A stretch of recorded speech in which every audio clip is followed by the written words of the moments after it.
বাংলাদেশের সব দল নয়, একটি রাজনৈতিক দলই শুধু চলতি বছরের ডিসেম্বরে জাতীয় নির্বাচন চায় বলে দাবি করেছেন প্রধান উপদেষ্টা ডক্টর মোহাম্মদ ইউনূস। বৃহস্পতিবার 29শে মে সকালে জাপানের টোকিওতে আনুষ্ঠানিক 30তম নিক্কেই ফোরামের তৃতীয় দিনের সম্মেলনে বক্তব্যে তিনি এসব কথা বলেন। ডক্টর ইউনূস বলেন, আমার কোনো রাজনৈতিক অভিলাষ নেই। নির্বাচিত সরকারের কাছে ক্ষমতা হস্তান্তর করাই আমার প্রধান লক্ষ্য।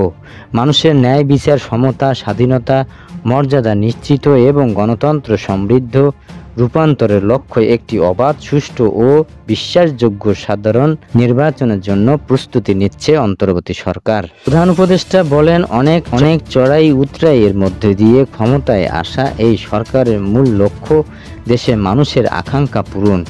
এ সময় রোহিঙ্গা সংকটে বাংলাদেশের মানবিক ভূমিকা এবং জাতিসংঘ শান্তিরক্ষা সক্রিয় অংশগ্রহণের কথাও তুলে ধরেন তিনি। অপরদিকে এশিয়ান অস্থির বাস্তবতায় শান্তি, আস্থা ও আত্মভক্তির উপর জোর দেন ডক্টর ইউনূস। তিনি বলেন, আঞ্চলিক ভবিষ্যৎ শুধু জিডিপির সংখ্যায় নয়, মানুষের কল্যাণ, বিশ্বাস এবং সাহসিকতা দিয়ে নির্ধারিত হবে। এ সময় অনুষ্ঠানে তরুণদের চাকরি না খুঁজে উদ্যোক্তা হওয়ার আহ্বান জানান প্রধান উপদেষ্টা।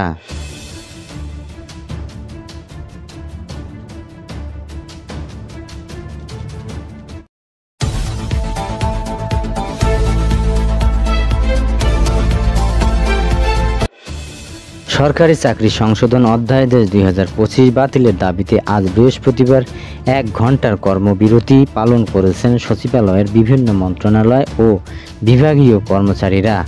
কর্মবিরতি শেষে আগামী রবিবার ও সোমবারের জন্য নতুন কর্মসূচি ঘোষণা করা হয়েছে।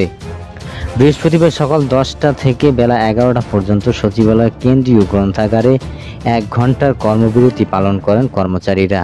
কর্মবিরতি শেষে নতুন কর্মসূচি ঘোষণা করেন বাংলাদেশ সচিবালয়ের কর্মচারী ঐক্য ফোরামের চেয়ারম্যান মোহাম্মদ নুরুল ইসলাম। প্রেস ব্রিফিংয়ে মোহাম্মদ নুরুল ইসলাম বলেন, আলোচনা যাই হোক, আমাদের একটা টাইম ফ্রেম থাকতে হবে।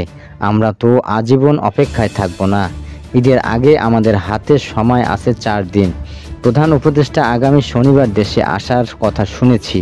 সেক্ষেত্রে রবিবার আশাব্যঞ্জক একটি খবর পাওয়ার কথা।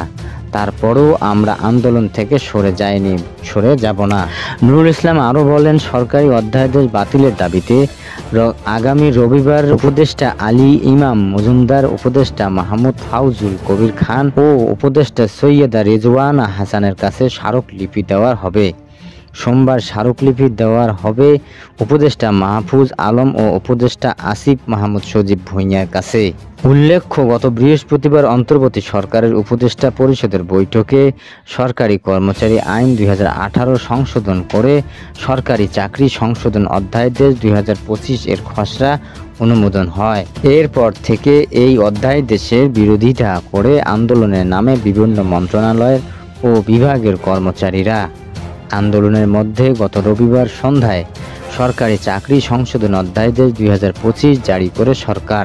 এই অধ্যাদেশ বাতিলের দাবিতে গত শনিবার থেকে আন্দোলন করেছে সচিবালয়ের কর্মচারীরা।